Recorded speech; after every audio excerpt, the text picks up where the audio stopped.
Hello and welcome to the Reuse Company webinars. My name is Cecilia and I will be hosting today's webinar. We have with us my colleague Jose Fuentes, and he will talk about how to write requirements in the space industry using a knowledge library based on ECSS Standards. You will be muted during the webinar, but if you have any questions or comments, you can use the chat box. But please address your comments to the Reuse Company and not to the presenter. If you have any technical issues, please use the chat box, or you can also send a mail to support@reusecompany.com. The webinar will be recorded, and in a few days we will send you the link to the recording. This is the agenda of the webinar. First, we will have a description of the company and the presenter. Then Jose will make an introduction to the ECSS Standards and show how to use the knowledge library, followed by a demonstration. Finally, we will have some time for questions and answers. First, let me say some words about the Reuse Company. It was created in 1999 as a spin-off from a university in Madrid by system and software engineers. Our headquarters is in Madrid, but we also have offices in London and in Stockholm. Our mission is to offer a knowledge-centric approach to leverage system engineering activities to our customers. The Reuse Company, or TRC, we like to say that it's easy to remember if you think of T like in traceability, R like in reuse, and C, or in this case Q, like in quality. And since the company is a spin-off from the Carlos III University of Madrid, research and innovation is in our DNA, and about 10% of our revenues are dedicated to research and development. The Reuse Company is also actively involved in several large European research projects like Crystal, AMAS, and Revamp 2. So, who is using our technology? Here you can see some companies that are users of our system. They come from quite different industries like aerospace and defense, energy, automation, and healthcare.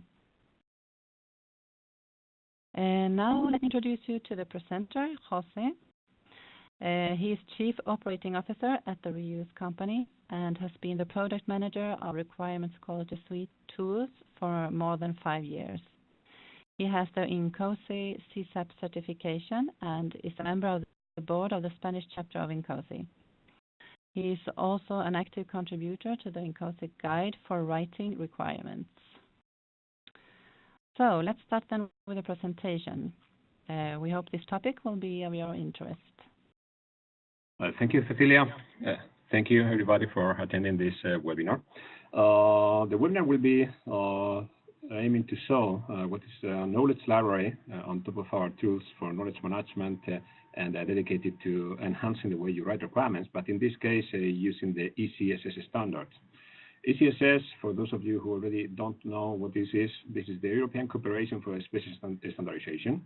It was founded in 1996 as an initiative established to develop a coherent single set of user-friendly standards for use in all European space activities, thus providing European space community with an integrated set of space-specific standards. So this is the definition of this ECSS. And now, as part of this ECSS, you can find the largest national space agencies in Europe, together with the European Space Agency itself.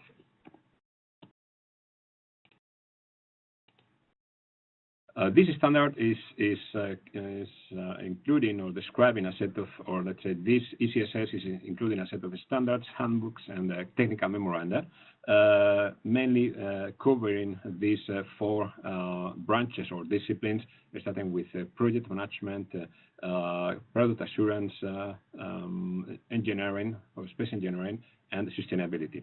So for all these, we can find a large number of standards and some handbooks and memoranda.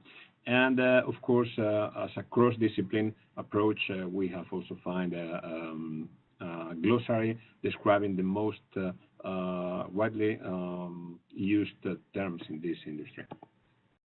So what we have done is we have created a knowledge library on top of our tool, Knowledge Manager, coping with all the information or some of the information covered in these standards. During this presentation, I will mention more specifically which of the standards have been covered in this knowledge library. But before that, let me show you what is the idea behind knowledge library. So this library, or this kind of libraries, is just a combination of knowledge items of different nature at different levels of abstraction. So sorry for this meaningless definition. I will try to give you some ideas and some details. So these knowledge libraries are representing a specific knowledge area, in this case the knowledge area covered by the ECSS Standards, with the aim of improving the ways projects are managed, including the promotion of the principle of quality right the first time, so including the early detection of defects in your projects and mainly focused on requirements, enabling semantic search portals to archive and retrieve assets, providing in this way a reuse of assets at a different level of abstraction as well, reducing time to market, and mainly improving the way engineers are generating new assets, as I mentioned, especially focused in this library as it is today, focused on requirements, and enhancing the way these requirements are inspected and verified. Also, our knowledge library is promoting interoperability mechanisms and services across different disciplines in your project, reducing time to elaborate documents and systems and projects as well, right? So in this picture, you can find the 5 different layers that we like to classify our knowledge libraries. Starting with the right-hand side, number 1, we can find a vocabulary and glossary. So remember that our approach is pretty much based on knowledge management and improving the way you write requirements. So text and terms in a glossary are key to have a consistent way of writing requirements and writing or naming other entities across your projects. So this is the first layer where you have the vocabulary. Second layer is we humans, we like to organize items or ideas in our brain, not having isolated ideas, but on the contrary, linking these together. So this is what we do in this system conceptual model, this second layer, where what we do is we link terms together. Terms coming from the previous layer are linked together in this conceptual model. And in other cases, as you will see in the following slide, in my example, we can classify or cluster together these terms based on the meaning of the terms or based on the nature of the terms. Then, since our approach in this presentation is to help you write better requirements, we have the idea of patterns. For us, this pattern is just the representation of the agreed upon template or grammar, leading you to have a complete and consistent way of writing requirements. So let me tell you that this right-hand side of the screen, layers from 1 to 3, is more, let's say, close to the humans, while now 4 and 5 are more close to the computer. So all this is about having a computer helping you, the engineer, writing better requirements. So we have to manage our tools to understand what is written in a textual requirement. This is done by means of the formalization layer, where starting with the pattern or starting with the patterns that are matched by a specific requirement, what we do in this formalization is we transform this natural language in our tools. This is normally English, but this can be English, Spanish, French, Italian, German, Swedish, Japanese. I don't know if I'm forgetting any of the languages that we support. And what we have to do is we translate between this natural language into machine language. In this case, it is a semantic graph, what we do. This is the 4th layer. And finally, on top of this, we provide some sort of reasoning. Reasoning, the main focus of this presentation today is reasoning in terms of helping people writing better requirements, but the reasoning could be of many other different nature, right? So this will be covered in further presentations.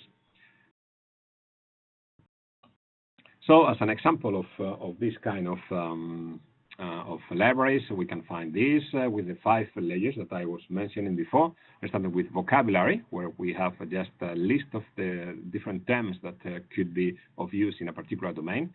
Then the second, the conceptual model, is just linking together, saying something like operation or operate and work are both pretty much close together with the meaning of operation.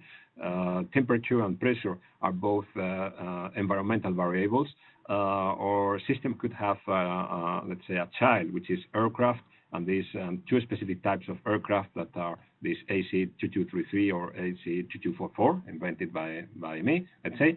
And then the last relationship on the top of this conceptual model is just a relationship describing a constraint in the system, saying something like the system shall operate between 160 below and 160 above, right? So this is the constraint. Then the third layer is just the definition of the pattern itself. So this could be a possible template or grammar for a well-written requirement. So a particular system name shall operate at a minimum. Then the environment label you see here is just to represent temperature or pressure or any other example of environmental variable, and then a number, and then a measurement unit. So that in the fourth layer, what we do is we take an actual requirement written in English in this case, and by means of our semantic search or let's say semantic indexing engine, we transform. First, we match this requirement into the pattern in the previous layer, and then we transform this into a semantic graph. This semantic graph is the input for the fifth layer, which is the reasoning. In this case, just comparing. By the way, there is a mistake in this slide. This 70 that you can see here is 170, as represented in the textual requirement. So that the reasoning part could say, okay, this requirement is not fitting, or is not in the limits that are described in this constraint, right? So this is just an example of the kind of consistency checking that we can provide with our tools, and especially on top of one of these knowledge libraries. So just to be more specific on what is the content from the ECSS standards that have been put into our knowledge library, let me start with the first layer, the glossary.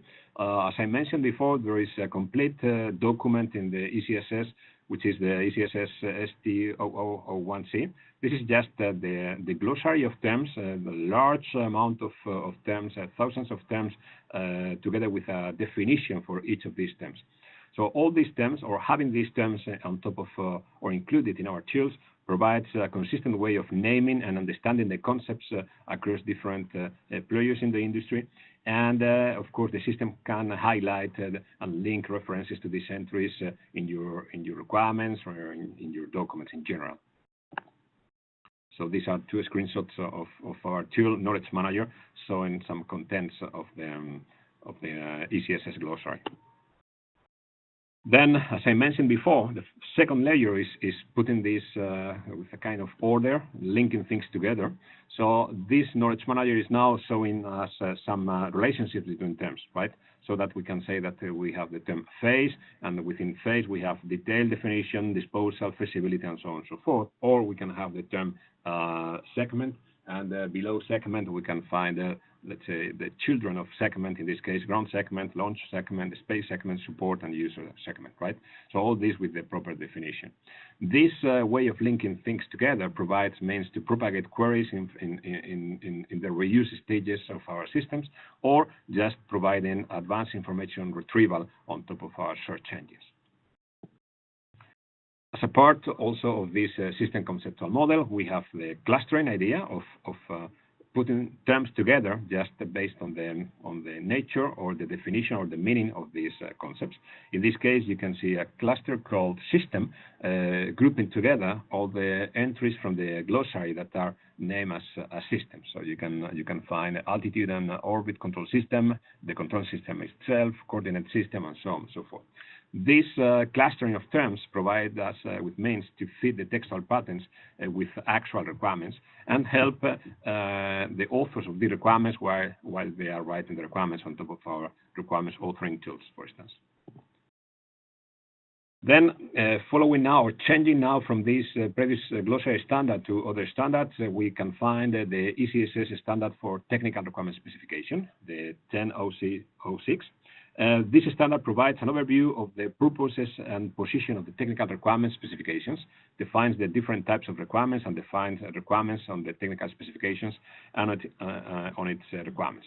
So what we have done is we have mapped all these different types of requirements as a taxonomy of types of requirements in our tool Knowledge Manager, which in turn will be linked to our tools to write requirements, verification studio, or the requirements authoring tool, so that for those users creating new requirements with our tools, they will be prompted for which type of requirements they are dealing with for each specific case, right? So all these types will be appeared in front of the user just to pick one of these instead of coming up with new types as they create the documents.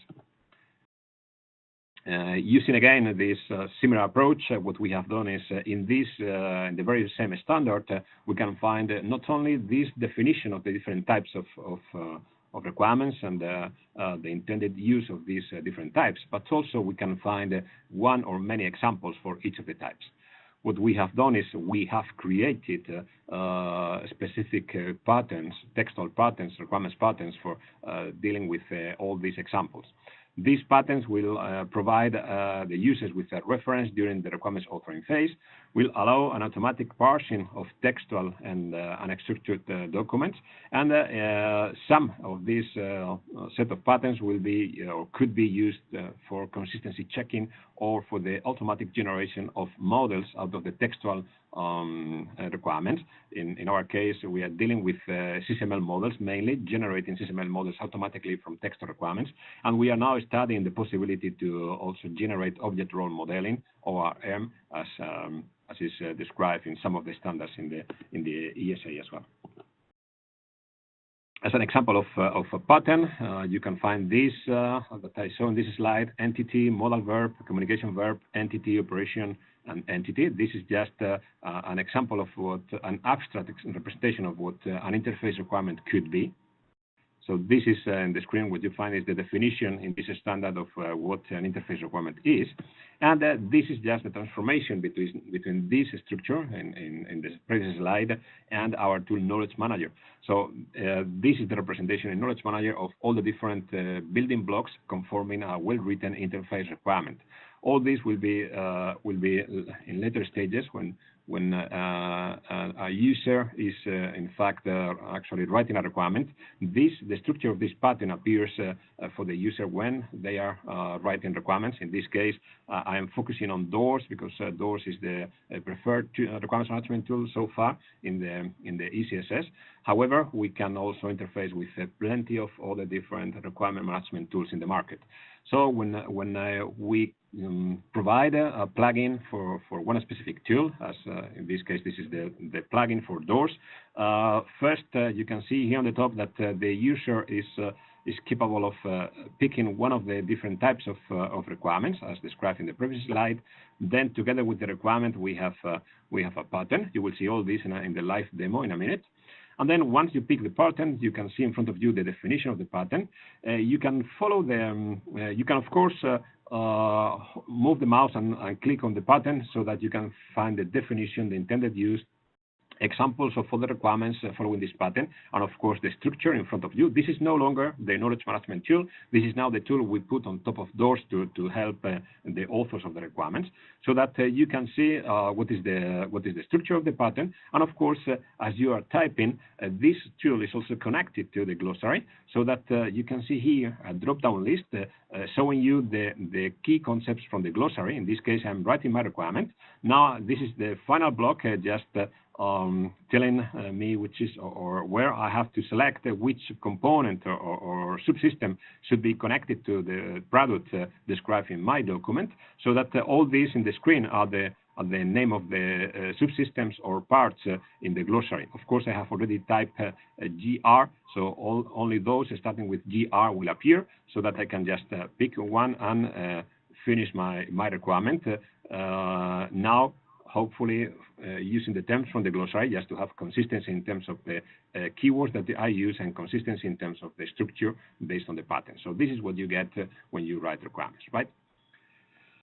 Then another important block of this very same standard is the definition of the quality rules.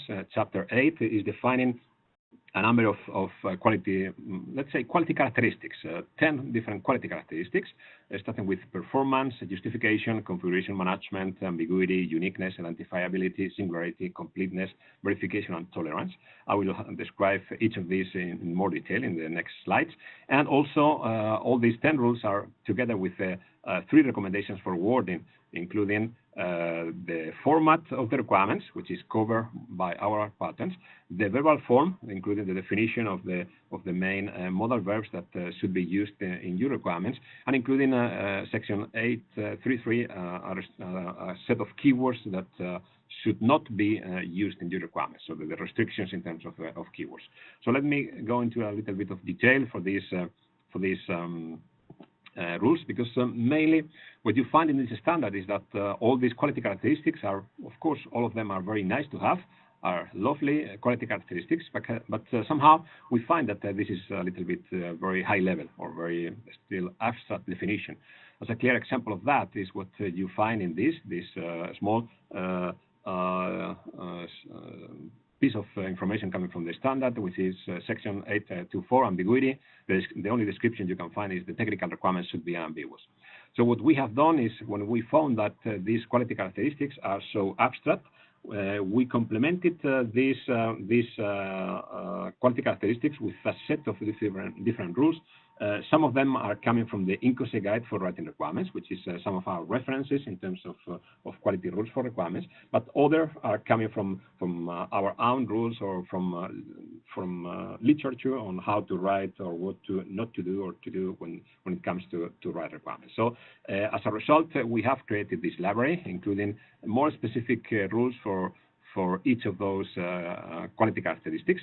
I will describe briefly what are the rules that we have created for these characteristics. For performance, we have implemented 2 rules. One is to avoid imprecise quantifiers.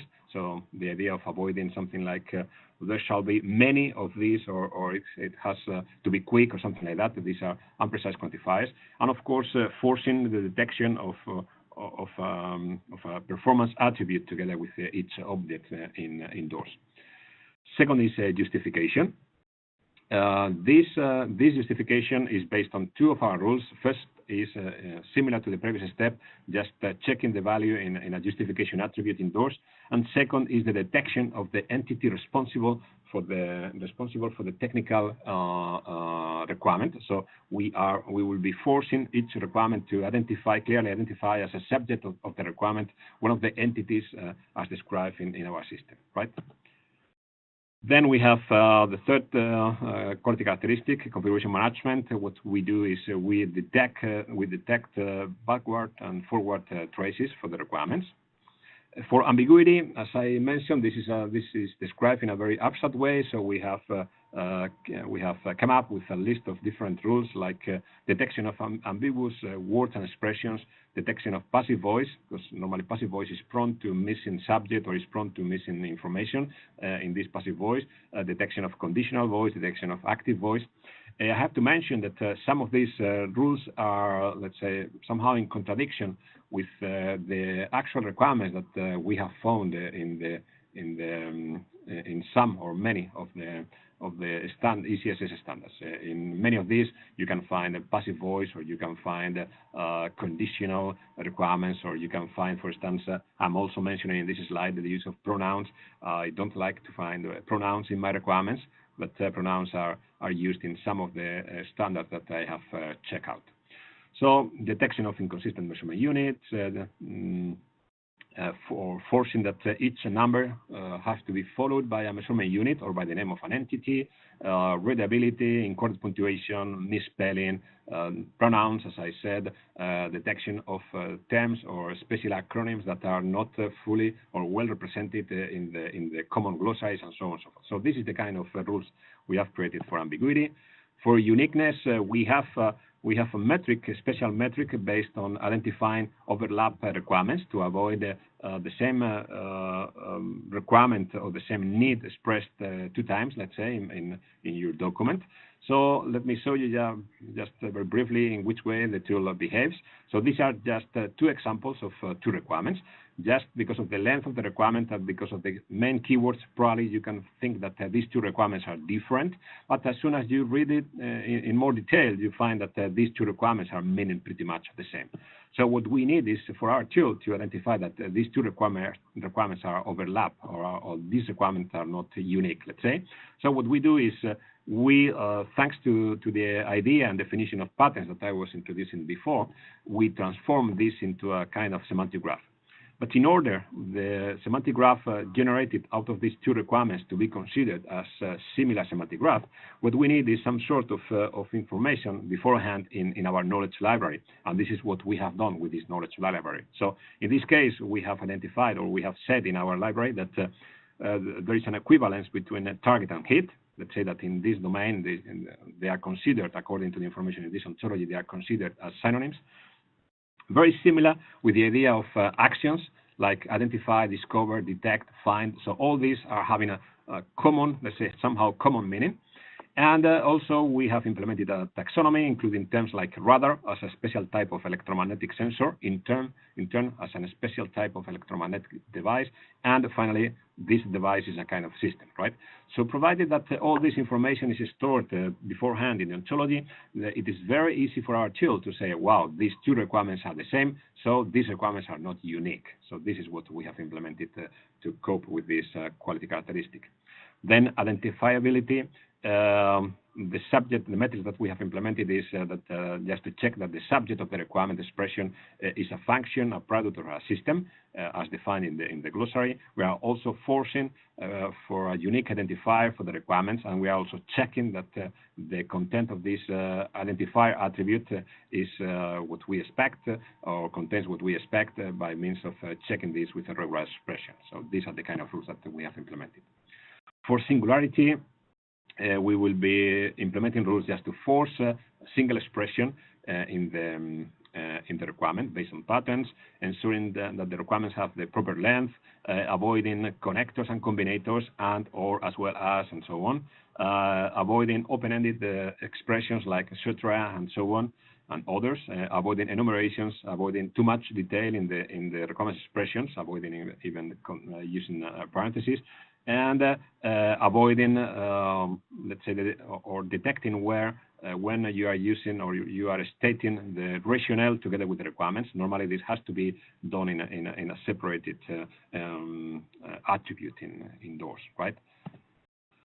For completeness, what we provide is conformance with the suggested patterns, because the idea is that all these patterns are complete. The patterns include all the different blocks that are requested, so that if you conform with the patterns, your requirement will be complete.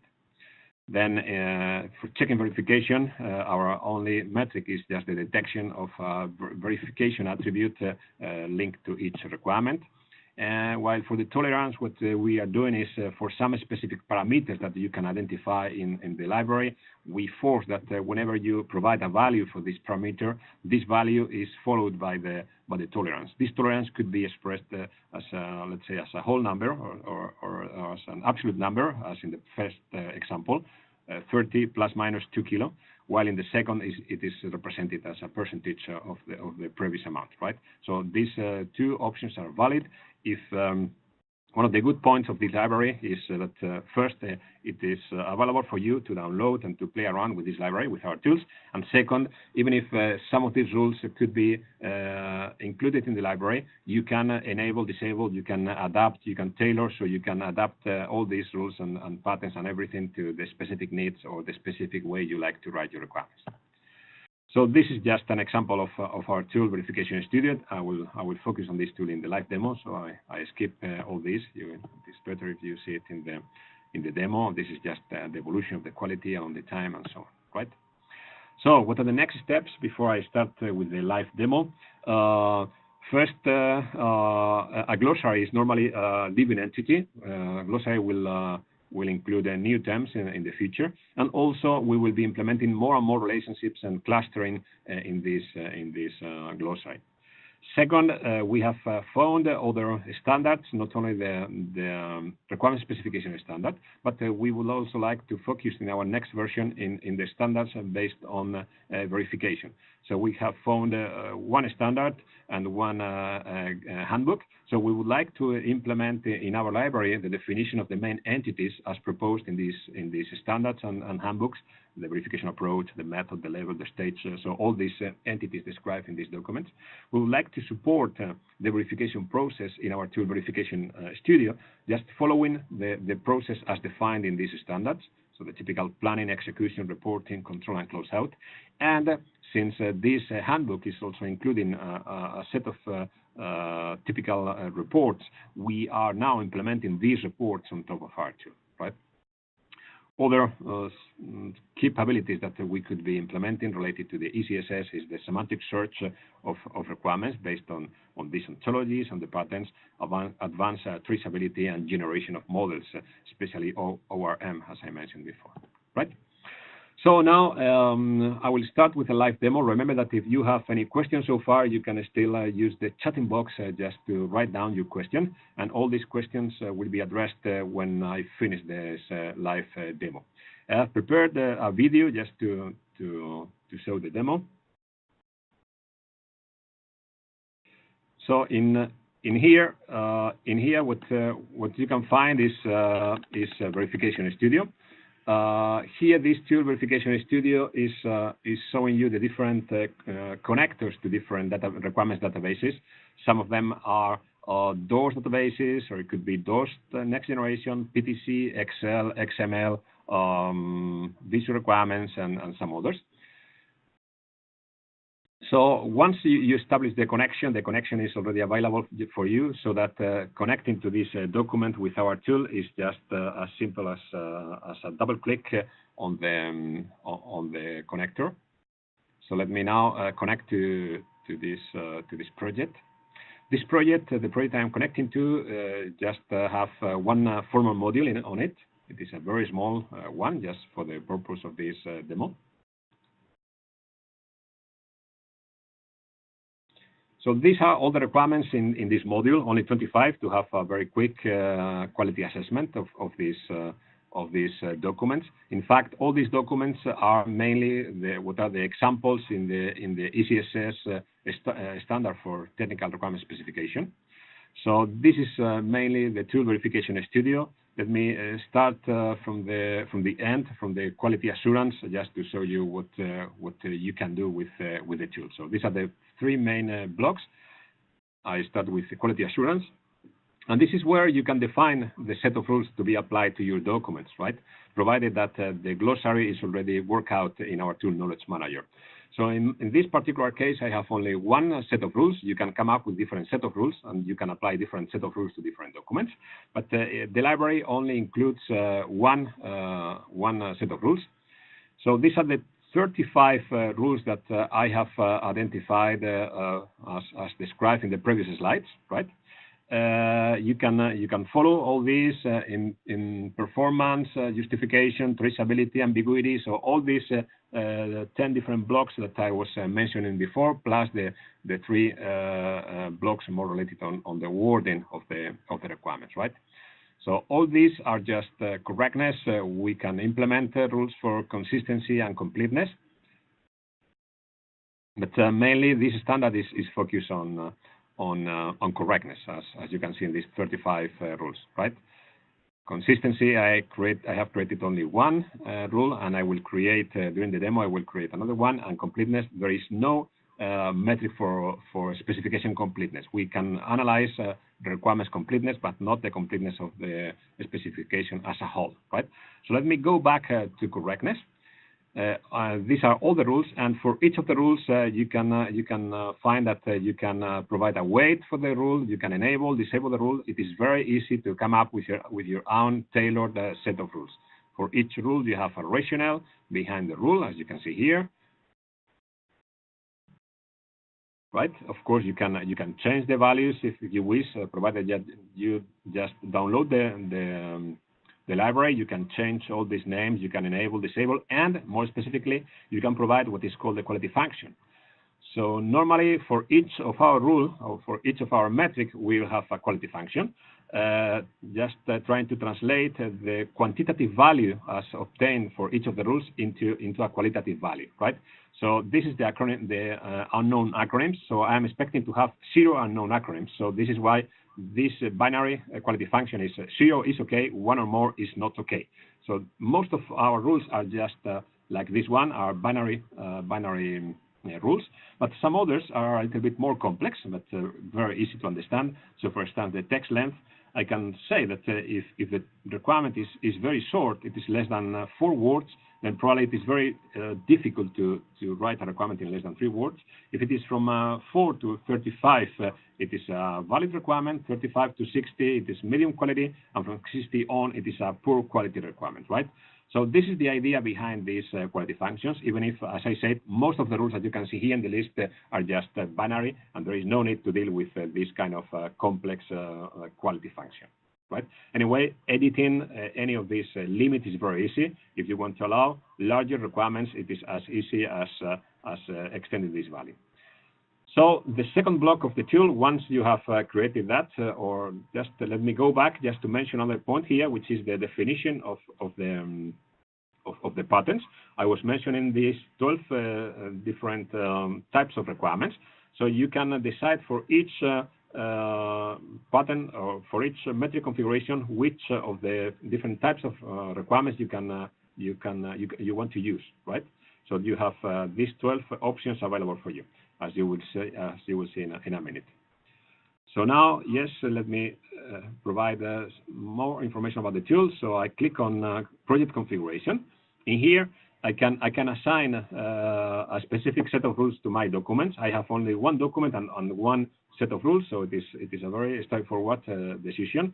So I assign this set of rules to my document.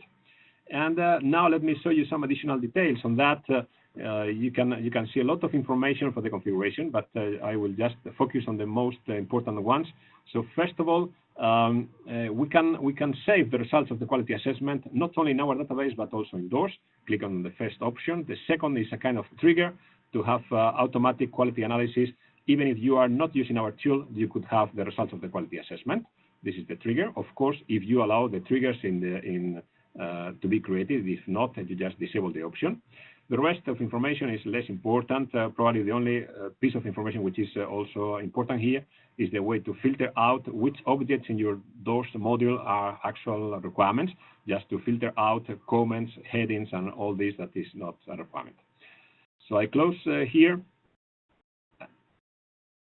And also from this second block here, you can also configure additional metrics.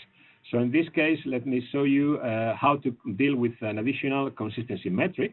So I click on consistency, add a new metric, and I will be adding the overlapping metric that I was mentioning before in my slide, right? So you can change the name of the metric if you wish, and you can provide some additional configuration. In my case, what I want to do is I want to analyze this document against the requirements in the very same document.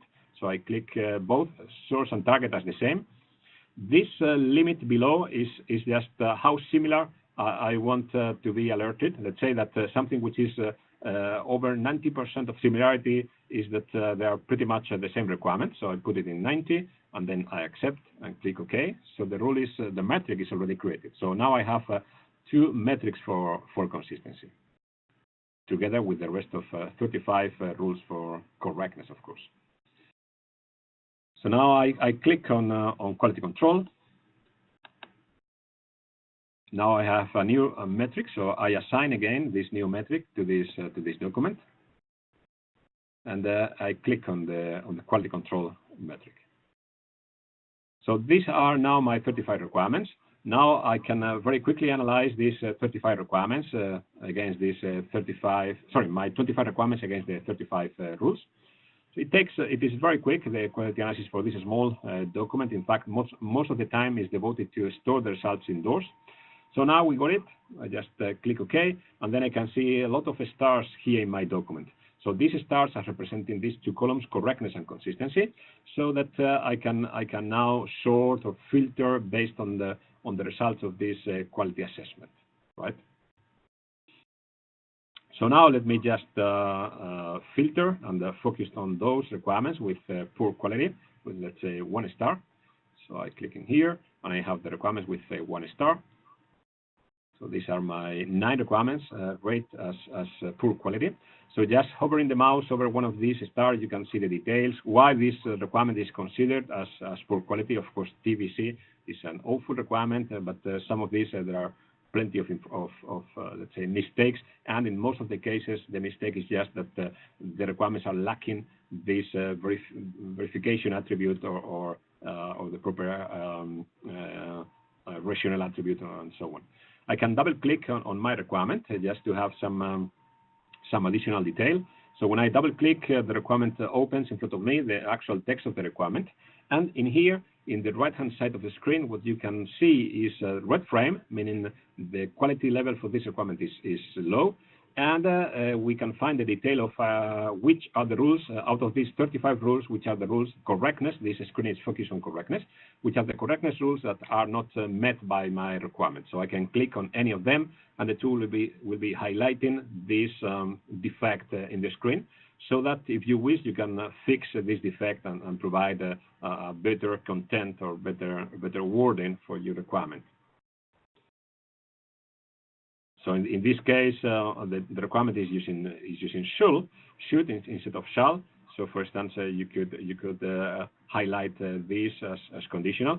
As I mentioned, some of the requirements in the standards are using should, so you can disable this rule if you don't like this rule. I like using always shall with additional attributes, but if not, you can remove or disable the rule, right?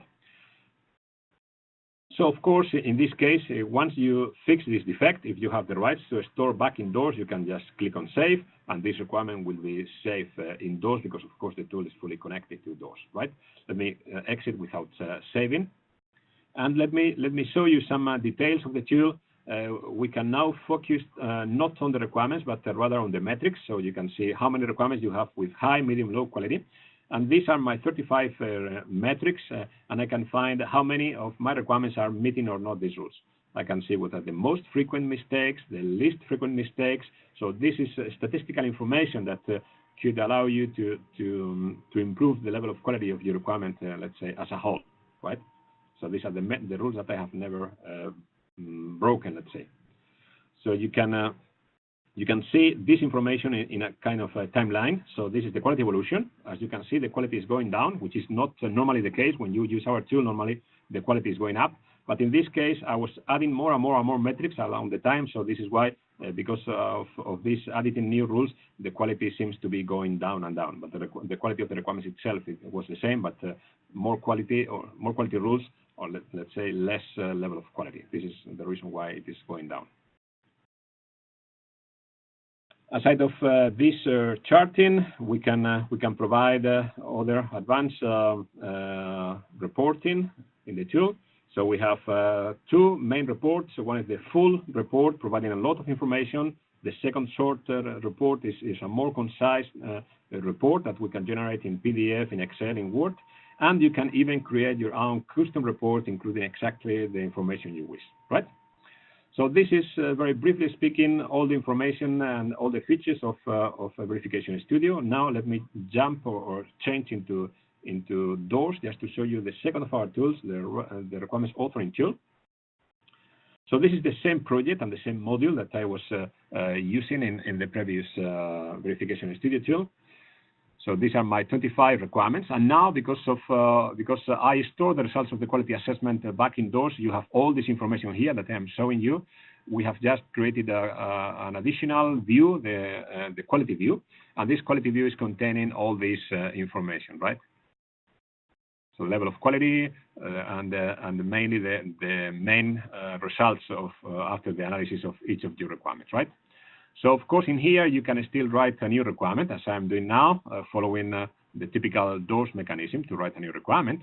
And remember that I have a trigger, so I can write something like the product shall fly, I hope.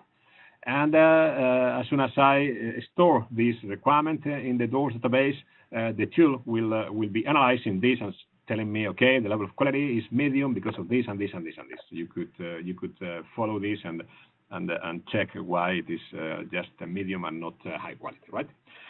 So even if we provide this capability, normally the best way to come up with a new requirement is by using our menu or using the contextual menu or even using the shortcut. Just to create a new requirement using, in this case, I press Control A. You can set up shortcuts for the different actions of the authoring tool. So Control A, and now the authoring tool is opening. First time it takes some seconds, and after that it is very quick. So I have my screen to create a new requirement. So I have a blank box on the left to right, and on the right you have the red frame in this case with the set of rules that I am breaking. I didn't even start writing, but I am breaking some rules. There is no shall, there is no main verb, there is no entity as a subject of my requirement, and so on and so forth. Of course, all the attributes for performance information, justification are empty. So this is why the level of quality of my requirement is red, even if I didn't even make any mistake in the writing of my requirement. So let me show you now the second capability, which is the patterns. So I have here all my different types of requirements available.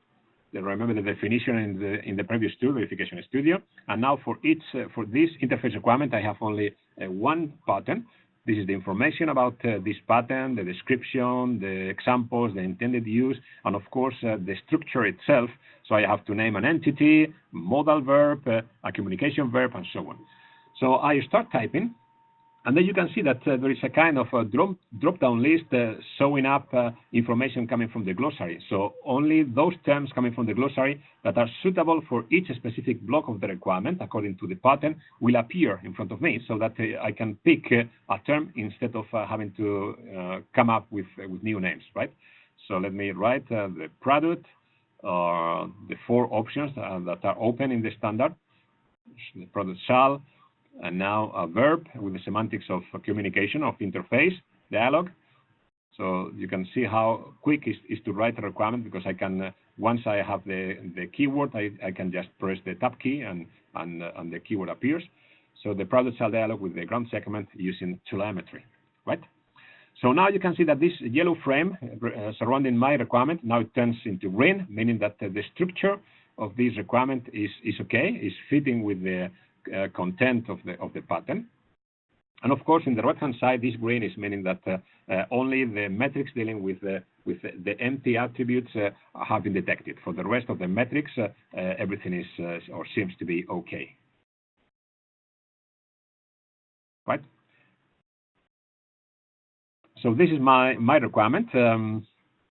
Of course, I could save this requirement indoors, because this screen is on top of doors, or I can, if I wish, I can provide, I can get or retrieve additional information. So I can select one of the terms in my requirement, and I can check whether or not it is coming from the glossary. So I can see what is the definition in the glossary. I can see the sources in the glossary.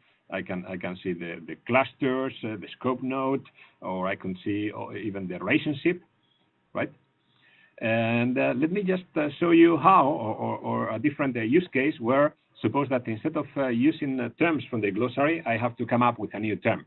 I can still create this requirement, even if I invent, let's say, this new term. Of course, set AAA is not a valid term. It is, in fact, a misspelled keyword. So this is why, as soon as I have changed this, everything is red. I can click on the incorrect spelling metric, and then the tool highlights that this term is not part of the glossary.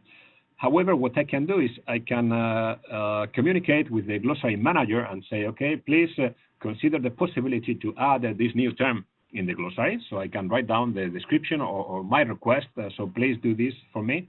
And then this suggestion will be sent to the knowledge manager, so that he or she could decide whether or not to put this new term in the glossary. So I save with the low, still with the low quality. Of course, when the manager of the ontology could say, yes, this term is now part of the glossary, this will turn into green. Let me show you a second requirement created with the requirements authoring tool. Now let me change the pattern. Let me change the type of requirement. So a configuration requirement. I have 2 options. So let me pick one of these two available patterns to write this requirement. So this is the concise way of writing this configuration requirement. So I start typing similarly, following the content of the glossary and following the pattern. So the product shall, now this is a configuration requirement, only two verbs as option, contain and have. So let me pick one of these. So in this particular case, I will say the product shall contain then a number of parts. So shall contain 6 power modules. Power module is also coming from the dictionary. So this is why I have now the green frame surrounding my requirements. So this is a valid requirement according to the structure. And let me show you some additional capabilities in here, which is, for instance, all these advanced quality tabs, right? So from here you can see not only correctness, but consistency, completeness, and some additional information like finding similar requirements. Remember the metric I was mentioning before. So this allows you to say that, wow, I wrote the product shall contain 6 power module, while I already have another requirement saying the product should contain 6 PM with 2 power outlet per engine. In my ontology, PM is synonym of power module. So this is why the level of similarity assessed by the tool is 100%. So since this requirement seems to be already existing, already duplicated, this is not a unique requirement, then for this time, let me just exit without saving. So let me just, with the same screen, let me create my final requirement. I will pick another different type of pattern, physical requirement, just to demonstrate the last consistency topic in here. Pick my pattern, and I write, the product shall have weight, so that the environmental variables appear in front of me, a weight of 2 pounds, right? So this requirement is fitting with the standard, but probably this could be in inconsistency with other requirements in my document. So let me check consistency.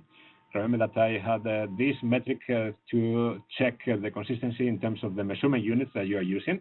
And the tool, what is saying is, from the correctness point of view, everything is okay, it is green. However, from the consistency point of view, there is an issue because there are some other requirements that are not using the British imperial system, but on the contrary, they are using the international metric, decimal metric system, right? So I click on the details, and then the tool is telling me 63% of your requirements are okay, but you have 30-something that are wrong. And then I can find which ones are using imperial system and which ones are using the international system, right? So that very quickly the tool will not say, okay, use this or use the other, but the tool is just highlighting the possibility of mismatch in terms of the measurement units. So that's all from for this demo. And now let me go back to the slides. So just to say thank you, and now I think that Cecilia is now your baby. Take it away. Thank you very much, Jose. If you have any comments or questions, you can send them to us through the chat box to the reuse company. We have a comment here about where you can find these ECSS standards, and they are available at ECSS.nl. Yes, they're available. Yes, have to register. Sorry for the echo. You just register in ECSS.nl, and all these standards are available, including the glossary and the standard on how to write the requirements. Okay, thank you. Then we have a question. Have you already analyzed the ECSS standards with your tools? This is a very nice question. I have to tell you that no, we haven't analyzed yet all these large number of standards, just for a couple of main reasons, or 3 reasons. First, because the number of standards is very large, but of course they are all available in those formats, so it would be very quick for us to do it.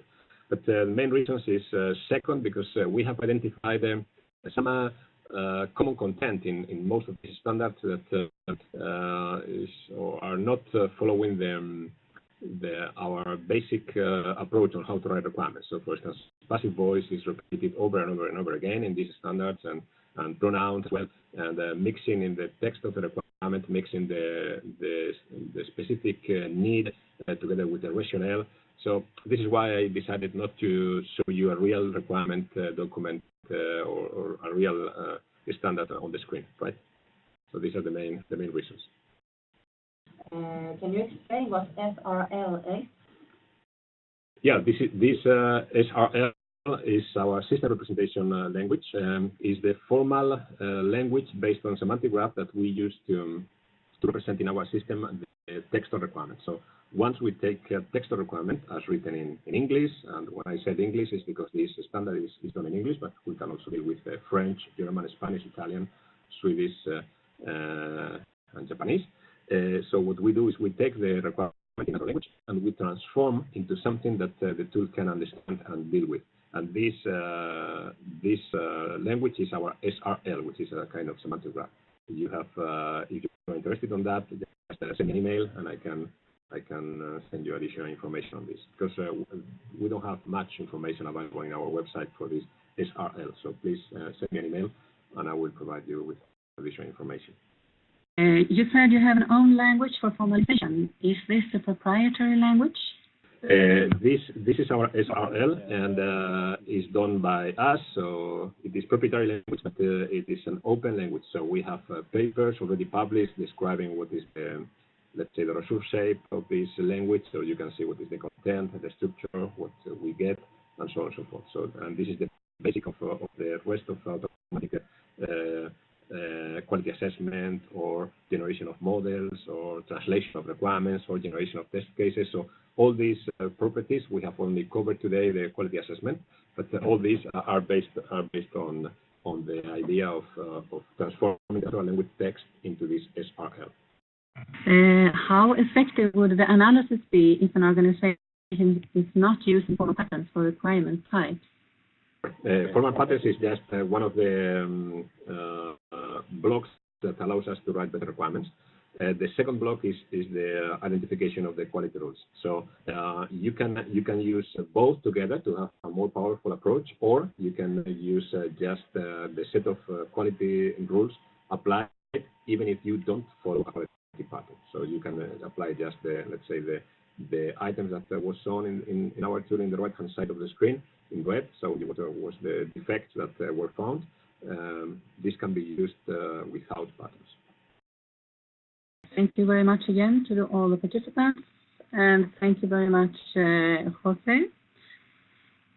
We will send you the calendar for next year's webinars.